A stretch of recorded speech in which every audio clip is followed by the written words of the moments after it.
Assalamualaikum Bapak. Waalaikumsalam. Bapak, sebelumnya saya mohon maaf karena sudah mengganggu waktu Bapak. Ya, perlu apa ya? Ya ini Bapak, saya dari Jalan Guru Penggerak ada tugas untuk mewawancarai Bapak. Ya, boleh Bapak ya. Ini ada beberapa pertanyaan. Saya mulai Bapak nggih. Nah yang pertama, selama ini Bapak, bagaimana Bapak dapat mengidentifikasi kasus-kasus yang merupakan dilema etika atau rujukan moral? Ya, terkait dengan peserta didik itu memang terkadang banyak yang dilakukan, ada yang benar, ada yang salah, ada yang sesuai aturan, ada yang tidak. Bagaimana cara saya mengidentifikasi apakah itu dilema etika atau rujukan moral? Tentu saya harus melibatkan seluruh elemen yang terkait. Ya, ada guru BK, ada wali kelas, ada guru mapel, dan seluruh yang ada di sekolah itu. Kita mintai pendapat, kita mintai masukan, meminta informasi sedetail-detailnya tentang kasus yang sedang terjadi itu, sehingga saya bisa mengambil kesimpulan untuk meletakkan apakah kasus ini termasuk rujukan moral ataukah dilema etika. Saya melibatkan yang tadi. Iya Bapak, terima kasih. Nah yang kedua Bapak, ketika selama ini bagaimana Bapak menjalankan pengambilan keputusan di sekolah Bapak, terutama untuk kasus-kasus di mana ada dua kepentingan yang sama-sama benar, nah atau sama-sama mengandung nilai kebajikan Bapak. Jadi yang pertama itu juga dianggap benar, keputusan yang kedua juga benar. Nah bagaimana Bapak mengambil keputusan itu? Ya. Salah satu kompetensi kepala sekolah itu memang diantaranya bagaimana dia bisa bijaksana dalam pengambilan keputusan. Yang pertama, yang kedua, tentu karena ini lembaga, maka keputusannya itu lebih baik dilakukan melalui forum rapat dewan guru, sehingga tidak semata-mata itu keputusan persan atau persor dari kepala sekolah. Sehingga dalam pengambilan keputusan itu biasanya kalau kami mengambil langkah, kalau sudah ada kasus, kemudian kita ajak, kita undang yang terlibat, dan kalau dipandang perlu melibatkan seluruh Bapak Ibu, kita libatkan. Tapi kalau memang cukup kita menghadirkan yang berkepentingan, berarti cukup yang berkepentingan, kemudian kita diskusikan untuk pengambilan keputusan. Berarti boleh saya ulangi langkah-langkah atau prosedur yang biasanya Bapak lakukan selama ini. Berarti yang pertama tadi mengumpulkan pihak-pihak yang berhubungan dengan kasus itu. Kalau bisa diselesaikan sendiri, diselesaikan intern. Kalau misalkan butuh orang lain, jangan hubungi semuanya sehingga mendapatkan keputusan yang terbaik. Ya. Gitu, Bapak. Jadi pengambilan keputusan sekolah itu bisa bertahap atau ada levelnya. Bisa cukup dibicarakan antara kepala sekolah bersama para waka, jadi rapat terbatas kepala sekolah dengan waka. Bisa ke level yang lebih luas, kepala sekolah, waka, dan guru BK atau wali kelas yang bersangkutan. Bisa juga yang paling luas itu pleno semua Bapak Ibu, guru dan tenaga pendidikan. Tergantung tingkat kerumitan kasus yang dihadapi. Ya, iya Bapak. Kemudian hal-hal apa saja yang selama ini Bapak anggap efektif dalam pengambilan keputusan pada kasus-kasus dilema etika itu Bapak? Kasus dilema etika itu akan efektif jika yang pertama, proses identifikasi itu dilakukan dengan sempurna, artinya tidak ada informasi yang hilang, infonya lengkap. Yang kedua, pengambilan keputusan dilakukan secara bersama-sama. Yang ketiga, tindak lanjut dari keputusan yang diambil itu juga dilakukan secara bersama-sama dengan penuh tanggung jawab. Luar biasa Bapak. Hal-hal apa saja yang selama ini merupakan tantangan dalam pengambilan keputusan pada kasus-kasus dilema etika yang dialami oleh sekolah ini Bapak? Tantangannya apa saja Bapak? Karena di sekolah ini jumlah tenaganya cukup banyak, ada 35 guru dan 5 tenaga kependidikan. Tentu masing-masing orang itu memiliki pemikiran yang berbeda-beda, memiliki perasaan yang berbeda-beda, sehingga tantangannya adalah bagaimana menyatukan atau mengkemistrikan orang-orang dengan pandangan dan pemikiran yang berbeda dalam menghadapi suatu kasus tertentu. Misalkan, contohnya ketika bagaimana perdebatan dan diskusi tentang kriteria kelulusan atau kenaikan kelas. Tentu tidak semua orang memiliki pendapat yang sama. Ada yang berpendapat ini harus naik, ada yang berpendapat ini tidak boleh naik karena ini dan seterusnya. Nah, yang sulit adalah bagaimana menyatukan persepsi dan pandangan kepada semua orang sehingga pada akhirnya mengerucut pada satu keputusan. Kemudian tantangan berikutnya adalah keputusan ini harus keputusan bersama, bukan keputusan person atau sebagian orang yang ada di rapat. Baik Bapak. Kemudian apakah Bapak memiliki sebuah tata krama atau jadwal tertentu dalam sebuah penyelesaian kasus dilema etika? Apakah Bapak langsung menyelesaikan di tempat atau memiliki sebuah jadwal untuk menyelesaikannya? Bentuk atau prosedur seperti apa yang Bapak jalankan? Ya, jadi kalau misalkan nanti contoh kasusnya adalah kenaikan kelas atau kelulusan, ya, tentu saya akan melakukan prarapat, jadi pendahuluan. Pendahuluan itu yang saya lakukan adalah saya meminta para dari guru BK maupun dari wali kelas untuk menyetorkan data ke saya siapa nama-nama anak yang dalam tanda petik dianggap bermasalah. Nah, setelah saya punya inventaris data itu, kemudian langkah kedua saya tentu akan menggali informasi lebih dulu dari orang-orang yang terlibat di dalamnya. Kalau masalahnya dia di masalah nilai mata pelajaran tertentu, tentu saya akan berdiskusi dengan guru yang bersangkutan. Kalau masalahnya terkait dengan akhlak, perilaku, karakter, saya tentu akan berdiskusi dengan guru BK maupun wali kelas. Setelah saya mendapatkan kumpulan info, baru kemudian pada saat rapat dinas itu kita bicarakan, kita diskusikan. Kalau kepala sekolah sudah punya data dan sudah komunikasi dengan yang berkepentingan dan dipandang saat itu sudah layak untuk diambil keputusan, maka saat itu juga diambil keputusan. Tapi kalau misalkan perdebatannya masih meruncing, belum ada titik temu, mungkin bisa saya skores rapatnya, skores, kemudian dilanjutkan dan diputuskan. Bahkan kalau memang belum bisa diambil keputusan dan harus menunggu supaya mungkin ada tindakan ketemu sama orang-orang tertentu, maka kalau pada perlu bisa ditunda di hari berikutnya. Tetapi prinsipnya selama data sudah komplit, diskusinya sudah bagus, sesegera mungkin keputusan itu diambil. Baik, Bapak. Kemudian adakah seseorang atau faktor-faktor apa yang selama ini mempermudah atau membantu Bapak dalam pengambilan keputusan dalam kasus-kasus dilema etika itu, Bapak? Iya.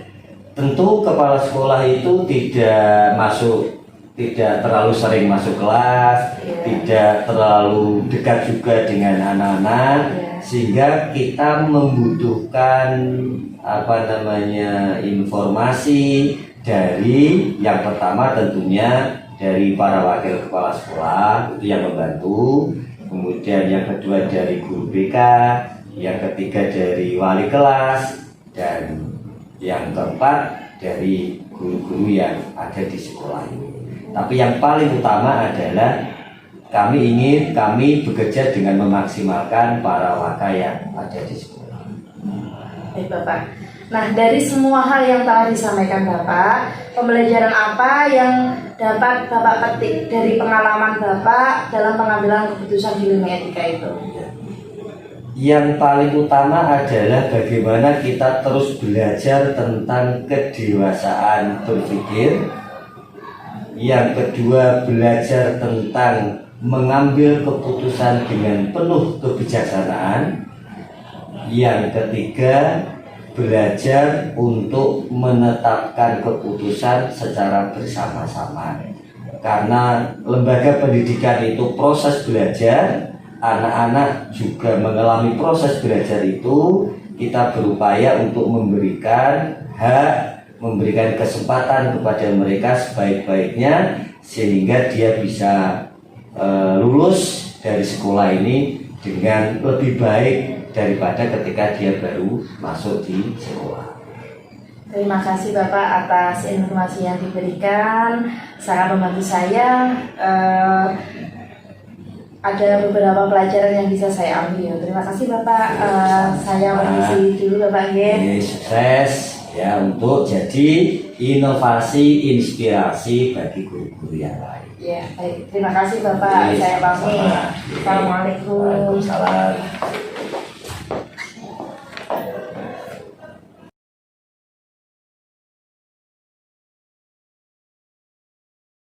Ya, assalamualaikum Bapak Kamijat. Waalaikumsalam juga.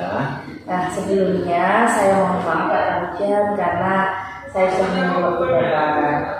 Jadi Bapak, saya ada tugas dari guru penggerak. Kalau guru penggerak angkatan 5, tugasnya yaitu saya diminta untuk mewawancarai kepala sekolah di sekitar lingkungan saya. Nah, saya minta tolong Pak Kamijat untuk bersedia meluangkan waktunya untuk saya wawancarai. Masih itu Bapak Gini Bapak, selama ini ada beberapa kasus yang tentunya sebagai kepala sekolah Bapak hadapi Bapak.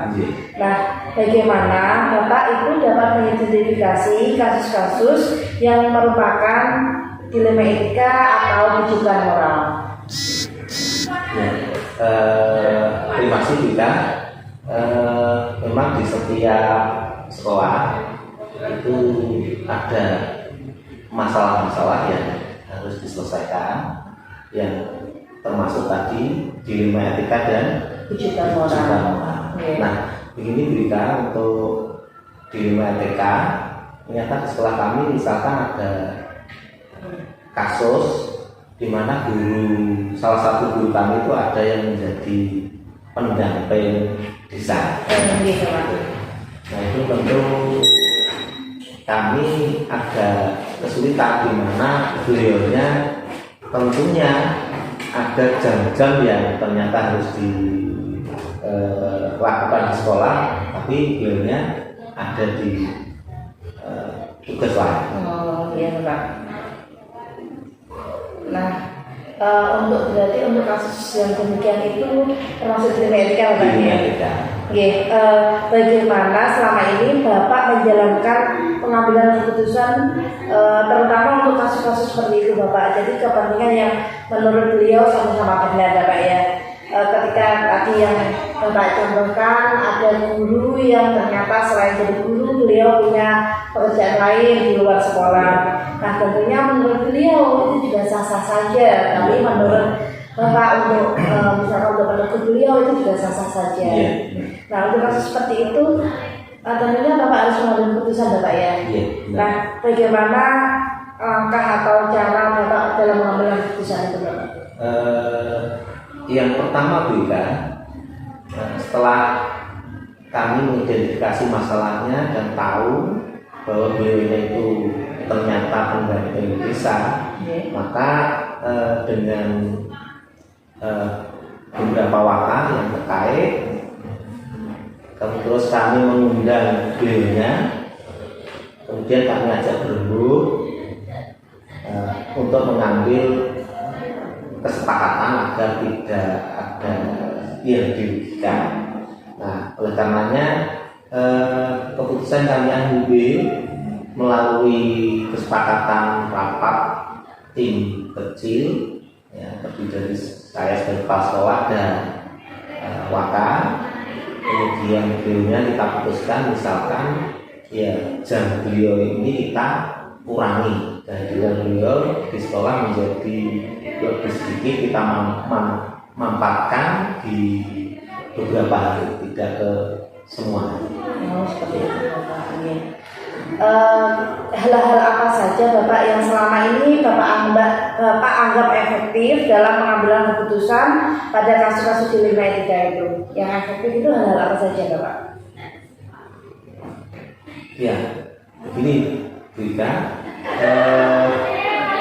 yang paling efektif menurut kami itu seluruh permasalahan. Yang pertama memang harus diidentifikasi masalahnya. Yang kedua harus dimusyawarahkan, dan pengambilan keputusan tidak boleh saya mengambil keputusan dengan kemauan saya sendiri. Itu akan membawa dampak yang kurang pas pada beliaunya yang karena masalah itu. Kemudian Bapak, tentunya selama ini ketika mengambil keputusan ada banyak sekali tantangan Bapak ya. Nah kira-kira hal-hal apa saja yang selama ini menjadi tantangan Bapak dalam mengambil keputusan itu? Yang tantangan yang paling utama adalah menyangkut dengan perasaan. Menyangkut dengan perasaan. Ya, walaupun sebenarnya kami memandang itu adalah keputusan yang terbaik sebenarnya, karena sudah melalui tahap, tapi ya namanya tetap manusia, tentu ada yang kurang, merasa kurang puas terhadap keputusan tersebut. Namun demikian kami berharap, kami memohon kepada tenaga guru kami itu yang menjadi pendamping desa itu agar bisa memahami bahwa kepentingan sekolah, kepentingan anak didik kita harus tetap di nomor satukan. Baik Bapak. Iya Bapak, saya lanjut Bapak pertanyaannya. Kemudian apakah Bapak memiliki sebuah tatkala atau jadwal tertentu Bapak dalam sebuah penyelesaian kasus itu? Apakah Bapak langsung menyelesaikannya di tempat atau mungkin Bapak butuh waktu jadwal khusus untuk menyelesaikannya, atau bentuk atau prosedur seperti apa yang Bapak jalankan? Iya, benar juga. Tentu kami terkadang dalam sebuah masalah itu bisa terkadang langsung bisa kita selesaikan apabila permasalahannya itu tidak begitu rumit. Contohnya seperti apa? Kalau hanya sekedar guru dengan siswa itu bisa kita selesaikan secara langsung. Namun ada beberapa yang permasalahan itu harus diselesaikan dengan tahapan-tahapan.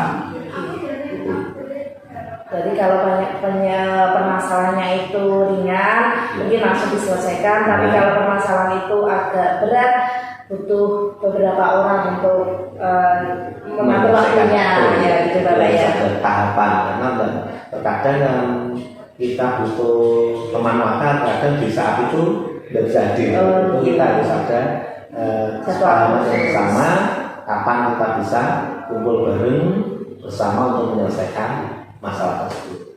Baik Bapak. Kemudian adakah seseorang atau faktor-faktor apa yang selama ini mempermudah atau membantu Bapak dalam pengambilan keputusan dalam kasus-kasus yang Bapak utarakan tadi atau dilema etika tadi? Kira-kira ada nggak Pak yang membantu Bapak, atau faktor apa yang menjadikan keputusan itu mudah untuk dilakukan? Iya, benar juga. Ada memang permasalahan itu kita tidak bisa menyelesaikan masalah sendiri, namun kita butuh bantuan-bantuan dari teman-teman yang lain. Nah, tentu karena terkadang saya pribadi itu permasalahan utamanya itu terkadang belum tahu persis, sehingga kami harus mencari atau mengidentifikasi masalahnya melalui teman-teman yang tahu persis, sehingga dari situ nanti teman-teman di antara yang pakar yang lain itu tentu akan memberikan masukan dan saya yakin masukan-masukan Bu Linda ini akan terkadang lebih tepat dibandingkan dari pendapat saya. Itu kita mengambil keputusan dengan cara yaitu musyawarah mufakat. Ya. Kemudian Bapak, dari semua hal yang telah Bapak sampaikan itu, kira-kira pembelajaran apa yang dapat Bapak petik dari pengalaman Bapak mengambil keputusan dilema etika itu? Begini Bu Ika, dari permasalahan yang ada, saya dan warga sekolah bisa mengambil sebuah pembelajaran bahwa menyelesaikan masalah itu diidentifikasi dulu permasalahannya, fakta-faktanya bagaimana, sehingga kita bisa menyelesaikan masalahnya dengan cara yang paling penting adalah dengan cara musyawarah mufakat, sehingga kami berharap tidak ada masalah di kemudian hari. Baik Bapak, terima kasih sekali atas waktu yang diluangkan. Dari saya pribadi banyak sekali ilmu atau pengalaman baru yang saya dapatkan dari hasil wawancara kita kali ini. Sama, mohon maaf sudah bila ada hal yang kurang. Iya, sama-sama Bapak. Saya permisi Bapak. Lain kali kita sambung lagi wawancara yang dengan ini. Ya, saya permisi. Assalamualaikum. Waalaikumsalam.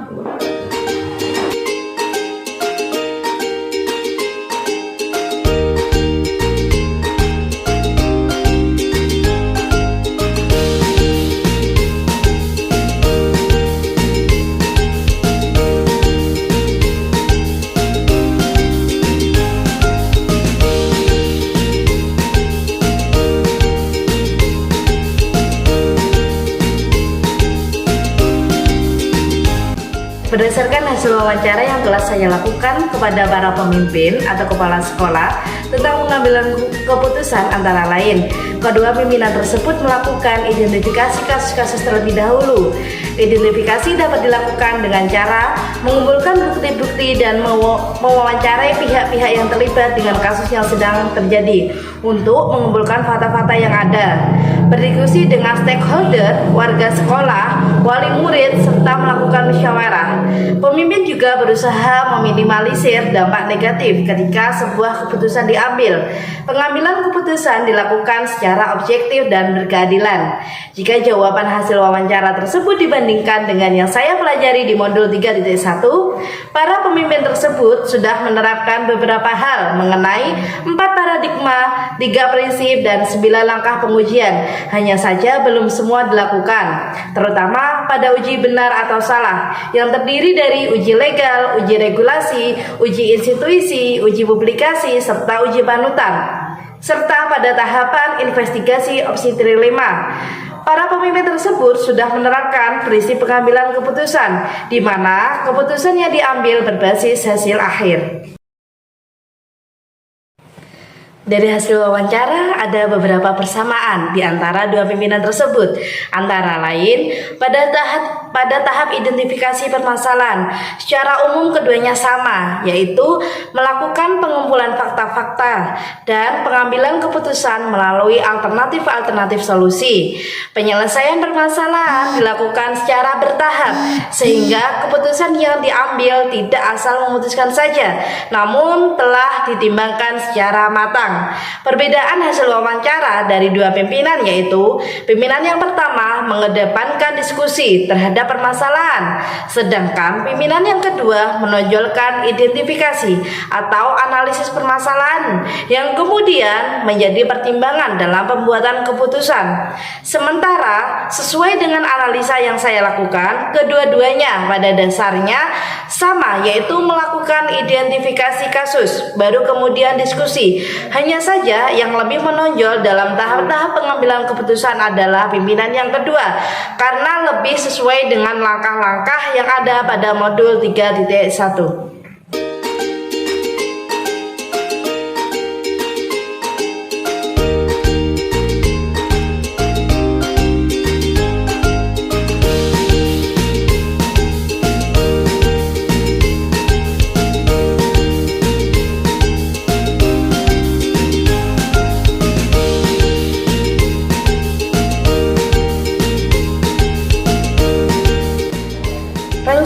depan para pimpinan yang telah saya wawancarai, jika dihadapkan dengan masalah dilema etika adalah melalui analisa-analisa permasalahan secara runtut dan lengkap berdasarkan 4 paradigma, 3 prinsip, dan 9 langkah penguji keputusan. Para pimpinan dapat mengukur efektivitas pengambilan keputusan mereka dengan cara melakukan uji benar salah, serta kemudian melakukan refleksi dan evaluasi ketercapaian keputusan yang diambil berdasarkan apa yang sudah berjalan dan masukan dari beberapa pihak terkait yang menjalankan keputusan tersebut.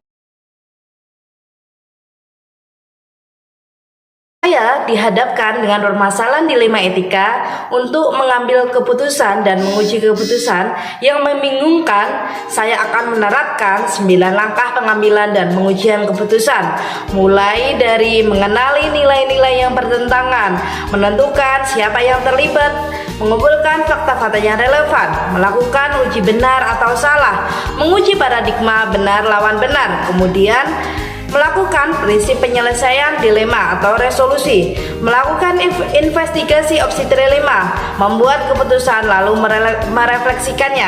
Saya akan menerapkannya jika dihadapkan dengan masalah dilema etika atau rujukan moral, atau jika teman saya menemui kasus tersebut dan saya diminta untuk menyelesaikannya. Saya akan segera menawarkan bantuan kepadanya.